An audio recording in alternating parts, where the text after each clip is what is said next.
Thank you very much. So with the halftime show, there's been a lot of action in the first half, but as you all know, the game is won in the second half.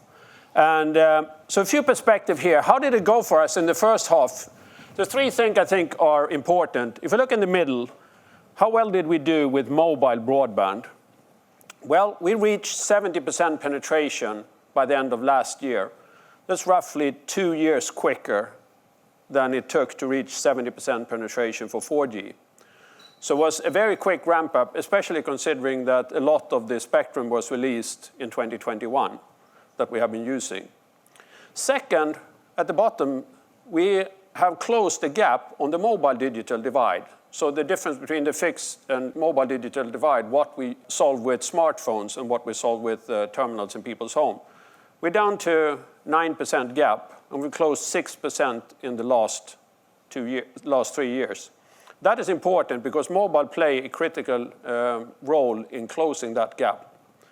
Fixed wireless access, when we started to define 5G, we didn't really have it on the map that we should do it. But it has proven that this technology is so powerful, so it's the first time ever that wireless technology can do the job of wires for broadband. We're capturing all net adds for fixed broadband subscription consistently over the last 3 years. And we're doing it with a higher net promoter score than fiber. Quite remarkable. The next piece is mission-critical networks. Mission-critical networks where we can support first responders in a variety of different ways. Why that is important and what we've shown is that if the technology works for mission-critical networks, it pretty much works for everything because the requirement doesn't get a whole lot tougher than it is for first responders. And if you think about these technologies, we penetrated essentially a lot quicker the mobile market. We've proven that we can replace wires, and we have shown that we can support mission-critical networks. Then the opportunity is wide open for pretty much everything else to support that going forward. What is the innovation that we can see happening going forward? This application innovation, all of us use video calling. Some of us struggle when using video calling on the go. And we can make that better. It's very much about using the capabilities that now exist in the mobile networks to tie them to certain application and improve them. It's about connecting different types of devices. These ones give me, hopefully, 2020 vision. We can look forward to 2030 vision right now, which is very much what happens when we integrate AI capabilities in these glasses and make them the daily tool that we use in our work. Location and time. There's a lot of action going on in the sports venues when it is the game. And fans have been used to connect in better ways in all the major fans. But now you can also bring a thing like this. Looks like a phone at the first sight, but this is something that professional broadcasters use. They attach it to the cameras, and all of a sudden you can use the mobile network to send video streams. You don't have the two guys running around with the cable behind the cameraman. We can eliminate those guys and connect it. And these are interesting because the traffic all of a sudden is going totally in a different direction. It's important that we can separate these different traffic classes because they have very different needs. And finally, at enterprises, I've stopped using Wi-Fi a couple of weeks ago and are connected only to 5G nowadays. And what was the enabler for do that was when our IT department could treat every single laptop as if they were part of the internal network. And now it works not only the days I'm in the office, but when I'm traveling and I'm working from home. So these are examples of different innovations that we can expect to see on top of the network. So what is powering up all these different innovations? There's 3 technologies that plays in, not in tandem, but together going forward. It's AI, it's cloud, and it's mobile. So what is the unique pieces of the puzzle that the mobile piece play? It's the more advanced capabilities. And the advanced capabilities that we now introduce with 5G Advanced. And some of it, you've heard about network slicing. Often people think about that as a diamond lane on the road. We take one of the 3 lanes, we paint it up, and we dedicate it for people that are in the car and for electrical cars. But it's permanently allocated. The novelty when we get to advanced communication, if we can do this dynamically, a little bit about what happens when the ambulance comes. People drive to the side, the ambulance can pass, and then everything is normal as well. So we don't allocate all capacity in the mobile network on a permanent basis.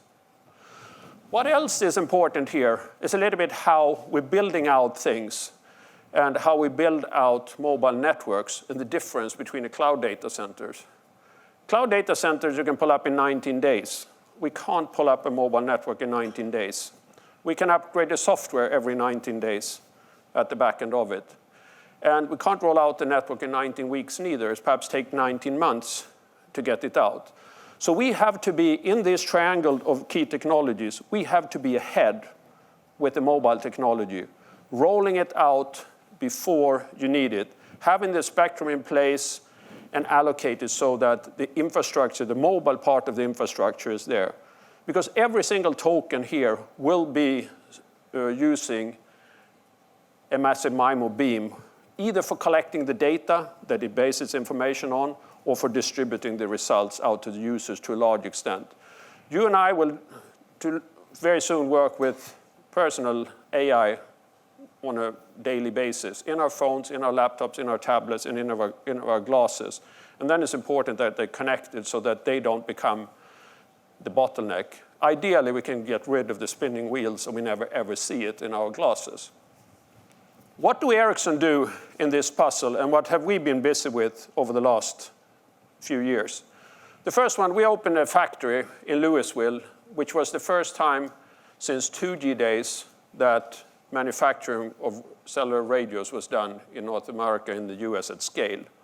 We opened it during the pandemic, and if I give you one piece of advice, try to avoid a pandemic if you open a new advanced factory. It was very, very hard to train all the staff in the factory with AR and VR technology from other factories across the world, but it was possible to do it. It has given us a very, very advanced factory, not only that's producing things here in the US, but also is a showcase for what Industry 4.0 could look like. Because part of bringing back manufacturing is making sure that it's very, very automated.